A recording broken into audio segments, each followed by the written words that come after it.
આખા ગુજરાતમાં total 50% લીઝો ATR લોક કરી નાખ્યા છે એસી ન હોવાના મુદ્દે, અને 30% લીઝો વાયોલેશનના હિસાબે, એસી છે છતાંય વાયોલેશનના હિસાબે બંધ કરવામાં આવેલ છે.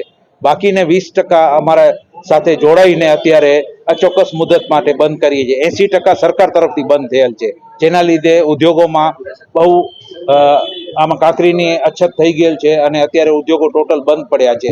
અમુક કન્સ્ટ્રક્શનના પ્રોજેક્ટ બધા બંધ પડ્યા છે. ડીપી વર્લ્ડ ને અદાણીના પ્રોજેક્ટ, સોલાર પ્રોજેક્ટ અને ગુજરાત લેવલે આ બુલેટ ટ્રેનનો પ્રોજેક્ટ એ બંધ પડ્યો છે. ઈસીમાં મૂળ શું છે સાહેબ, ઓરિજિનલ 2016થી ઈસી લોકોએ અંદર લઈ આવ્યા છે આપણે માઇનિંગમાં. આ ક્રશર માટેની ઈસી નથી, ક્રશર માટે જીપીસીબી નો સર્ટિફિકેટ અલગ હોય છે. આ લઈ આવ્યા છે માઇનિંગમાં કોઈ ઈસી પોલ્યુશન થતો નથી અને ઈસીની જરૂરિયાત નથી. અત્યાર સુધી 50 વર્ષથી વગેરે ઈસીએ માઇનિંગ ચાલુ હતી, અને અત્યારે શું પ્રશ્ન નડ્યો સરકારને, એનજીટીએ આમાં એક ઉમેરો કર્યો છે. અને અત્યારે અમારી ડિમાન્ડ એ છે કે ઈસી ને માઇનિંગ પ્લાનમાંથી અમને ટોટલ મુક્તિ જોઈએ, એનું આવેદન દેવા અમે અહીંયા કલેક્ટર શ્રીની ઓફિસે હાજર થયા છીએ, અને સેમ આવેદન અમે મુખ્યમંત્રી શ્રીને દેવા ઈચ્છીએ છીએ, અને શક્ય હોય તો અમે સમય લઈને મુખ્યમંત્રી સાહેબને એ જ આવેદન પત્ર દેવા ઈચ્છીએ છીએ. મારું નામ રામ ભાવનાણી અને મારો પરિચય છે પૂર્વ કચ્છનો પ્રમુખ છું.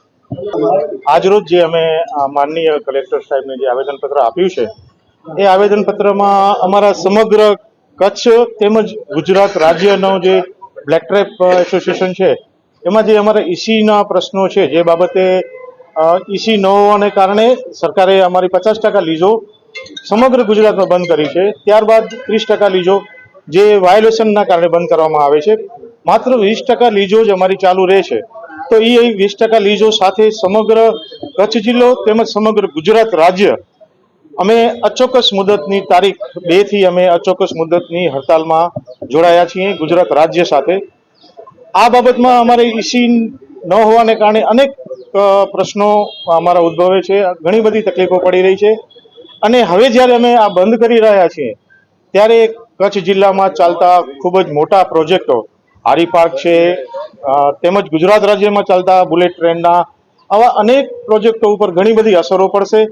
અને આ અસરો લઈ અને જ્યાં સુધી અમારી માંગણી નહીં સ્વીકારાય ત્યાં સુધી અમે અચોક્કસ મુદતની હડતાલમાં ગુજરાત રાજ્ય જઈ રહ્યા છીએ.